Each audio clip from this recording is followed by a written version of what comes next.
Welcome to Richard and Greg, a channel dedicated to discussion, debate and argument on a whole array of topics. Today's coronavirus update deals with the provisions various governments have put in place to help deal with the spread of this virus. We also observe at how some countries, such as Italy and Spain, are now reaching totally unacceptable levels of infection. And we also acknowledge that some countries' borders may now have to be closed. So let's listen to Richard and Greg. Well, welcome to Richard and Greg. It is Sunday, the 15th of March, 2020, and the time in the United Kingdom is 18:31. It's been an interesting and quite depressing day, because having looked at news headlines, we've seen certainly in the United Kingdom that some 40,000 people have been tested, and of that 40,000, over 1,300 have been tested positively. And the number of deaths have already risen to 35. The news headlines here are that it is anticipated that those aged over 70 will be told to isolate themselves almost compulsorily within the next couple of weeks. Donald Trump's administration have now stopped flights from the United Kingdom into America. And the United Kingdom, quite frankly, is one of the better off countries currently enduring this virus nightmare. And talking of nightmares, it's an ideal opportunity to go over to our old friend, controversially Greg. Greg, good evening. The ghost of Christmas past, I suppose. Good evening.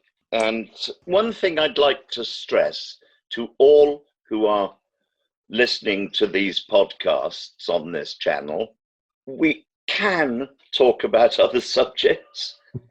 We will in the future, but there is nothing on the horizon at the moment, anything like as important as this, the first pandemic to occur in what could be termed the modern world. We're looking at how people are reacting to it, and we're looking at how governments are reacting to it.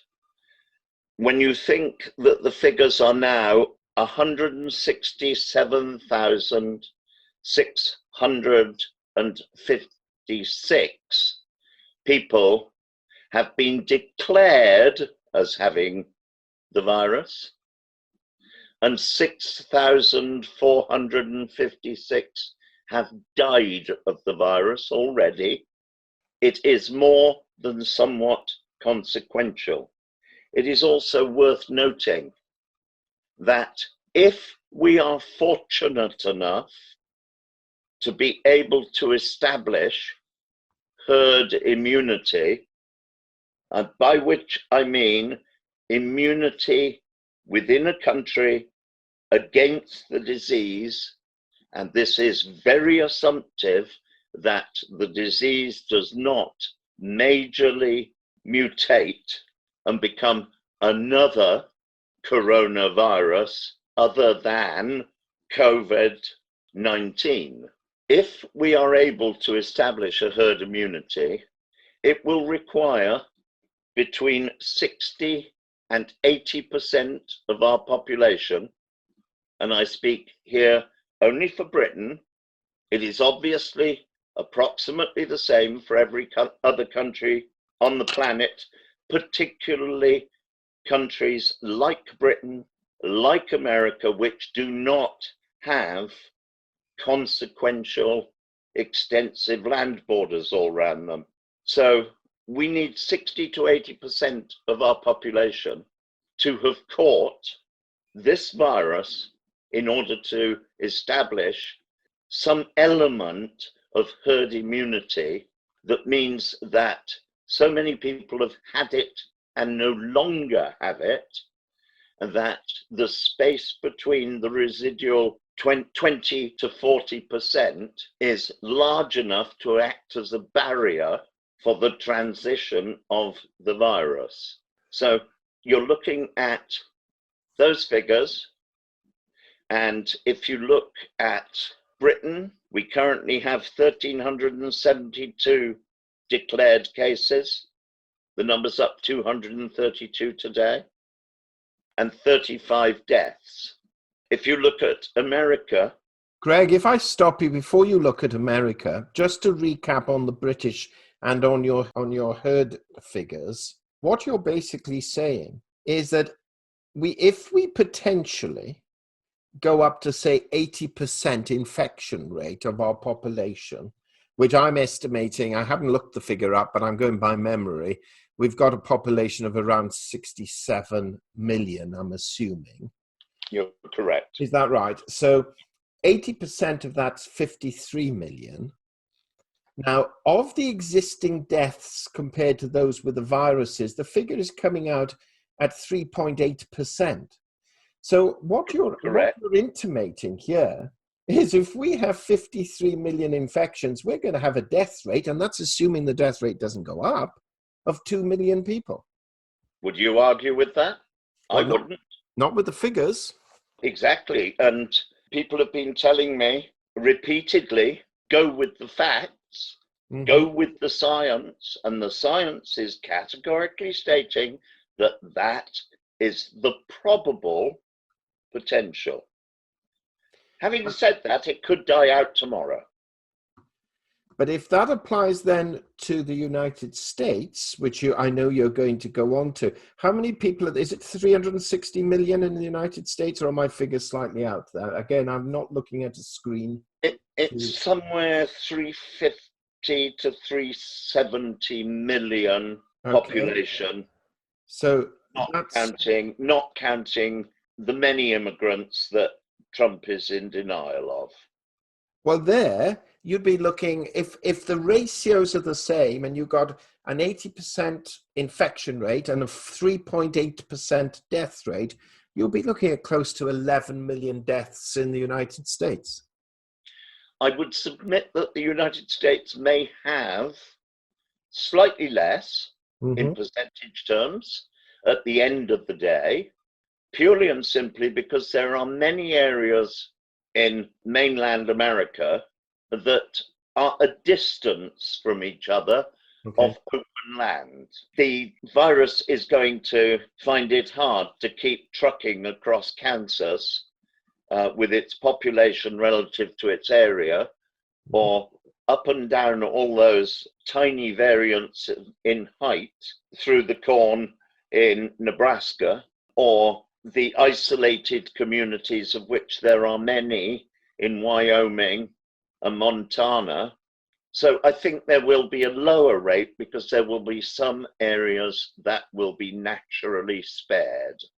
I want to just pull you up on one thing, though. We are quoting average rates here, but correct me if I'm wrong. We mentioned on the last podcast that the death rate in those aged over 80 and those aged over 70 and those aged over 60 are obviously considerably higher than this average of 3.8. Have you any idea what sort of rates we have for the elderly now? I would guesstimate, and it is bound to be wrong, just as the numbers who have got the disease at the moment are wrong. We know that, but we can only work on the figures that we have available. And I have the figures as stated by the governments of the countries, many of whom are quite blatantly lying.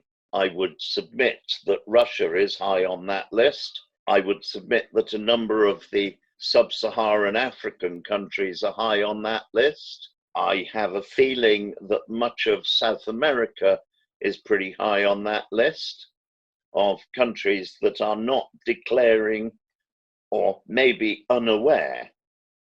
When you think of the size of Russia, I appreciate there are vast tracts of absolute wilderness, but it claims, despite having a long land border with China, it claims it is only it only has 63 declared cases. Yet we know that all pneumonia patients, whether it's post-operative pneumonia, whether it is geriatric pneumonia, or whether it is viral pneumonia, are all being herded together into one hospital without checking until they get there.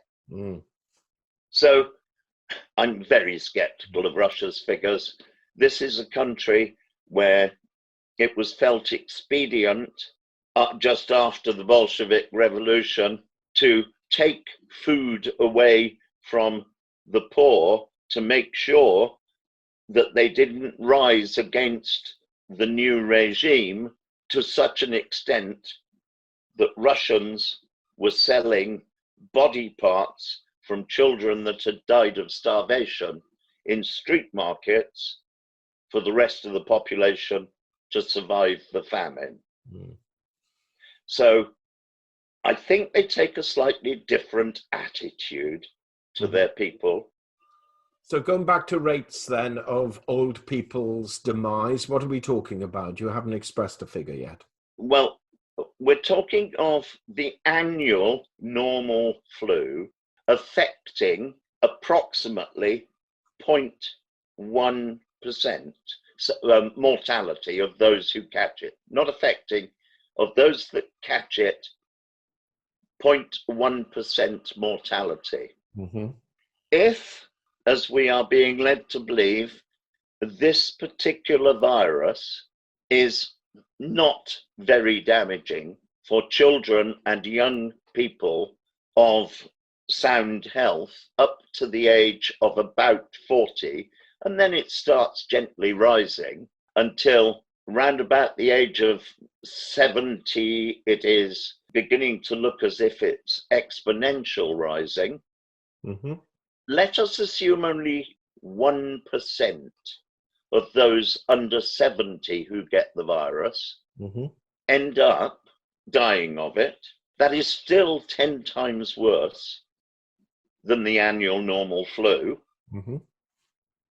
And that leaves a residual figure of somewhere between 15 and 20% amongst those 70 plus who will die of the virus, of those that get it. You are thus looking at a couple of million people dying in Britain. What was it you said, 11 million in America, if it's the same ratio. And that's based on the same ratio. We are only giving you guidelines of possible probability. A near contradictory term, but possible because we are only working off of the figures that are available, and probability because that's what it's producing at the moment. Yes. So it's not all doom and gloom. The majority will survive, but it is pretty bloody gloomy for all those who don't. And we may have to call this the Richard and Richard channel then, Greg. Indeed, you may. And by all means, as long as you stick to that being the only thing that you're possessive about. So go on, America and the other countries, where are the serious conflicts occurring now? There's a serious conflict occurring by posturing prats who are trying to lay into the governments for mishandling it, but I'll come back to that. I don't think you can call the situation in Italy anything other than dramatic, scary, and tragic. They now have almost 25,000 declared cases. The number of new cases today reported is 3,590. In one day? In one day. 368 additional people died today, bringing the total number of declared deaths to 1,809. Now, that's pretty scary, and it tends to bear out the arithmetic I've been presenting to date in this podcast. That's 7%, Greg. That's Yeah. 7% deaths compared to cases. Correct. Mm. And that's why I'm saying our possible probability on items. I think you will find in Italy that there's 7% of declared cases, and that they have an awful lot more cases that haven't been declared. Mm. Just as there are very likely,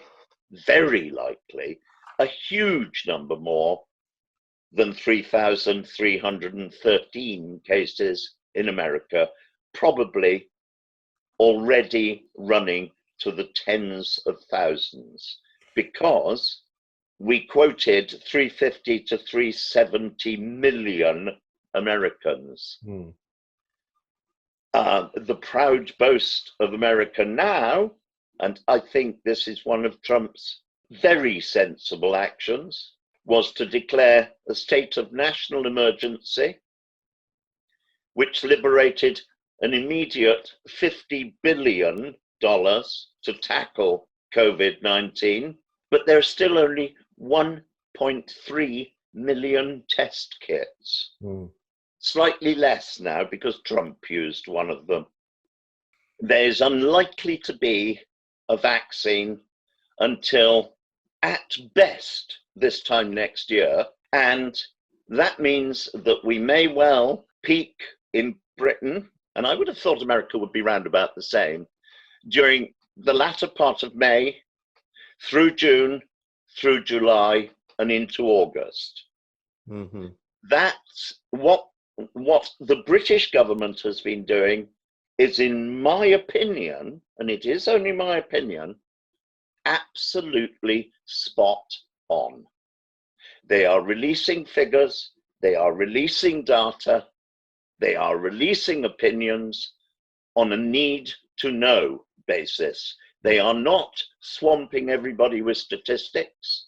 They are not explaining every detail that nobody would be able to get their head around.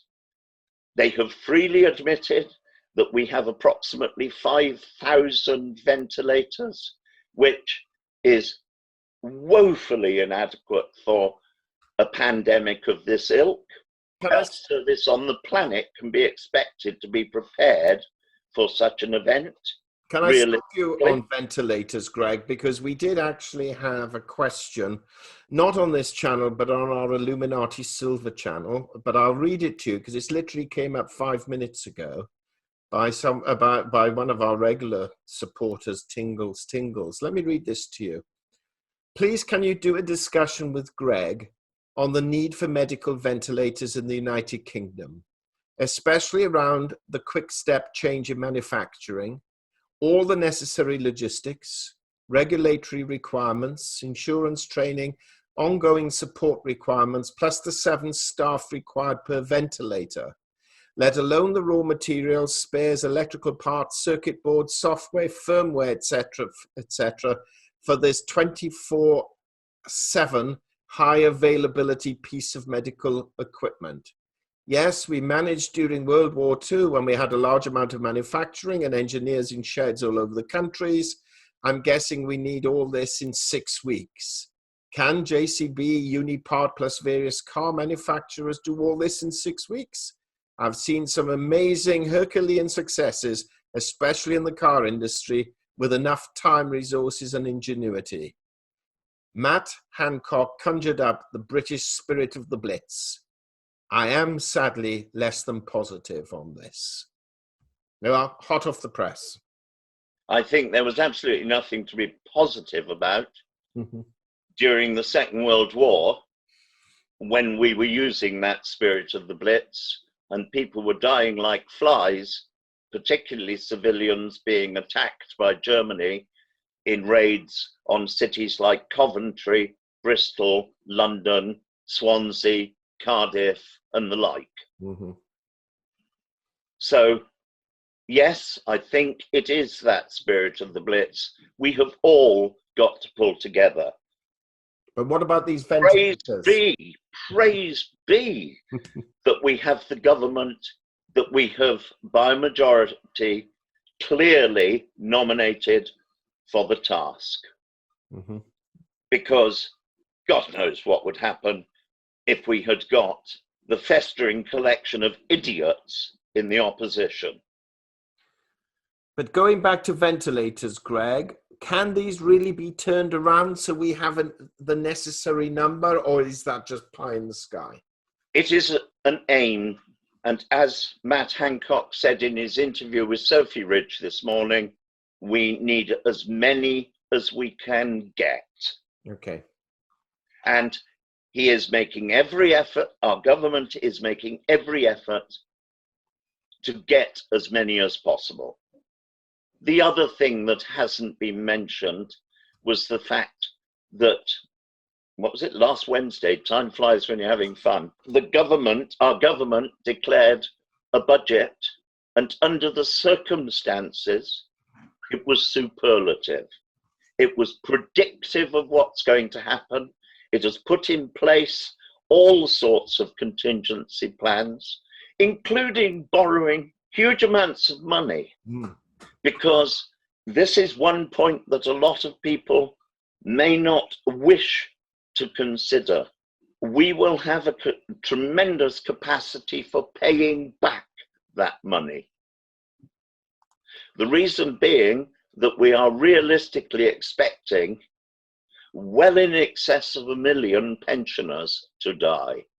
That means that we will have a saving on our pension payments of an awful lot of money a week, long way towards repaying the debt as we climb out of this black hole at the end of it, whenever that comes. I hope you're not one of these conspiracy theorists, Greg, who believes that this virus was engineered in a laboratory to solve the pensions payment crisis, are you?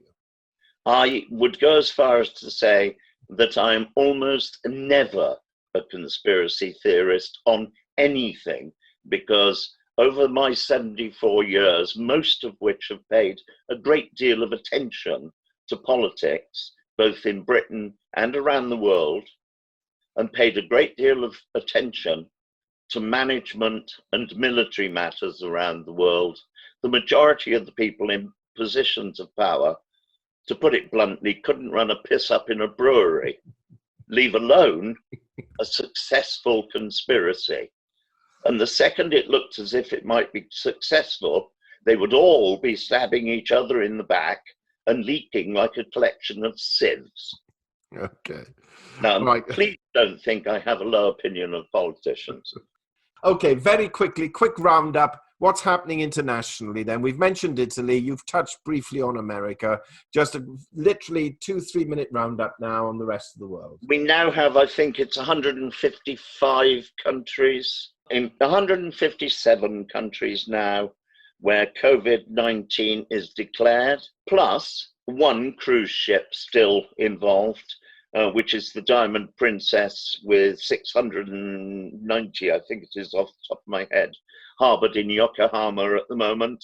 That's a very high percentage of the world's countries, more than high enough to be very accurate in the definition of a global pandemic.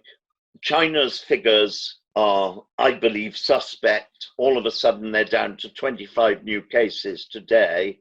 I'm sorry, I don't believe that for a moment. I think what's happened is the Chinese economy has suddenly realized it's in what can only be described as deep doo-doo, and it's trying to get its workforce back to work, appreciating that they are not going to be able to control this virus.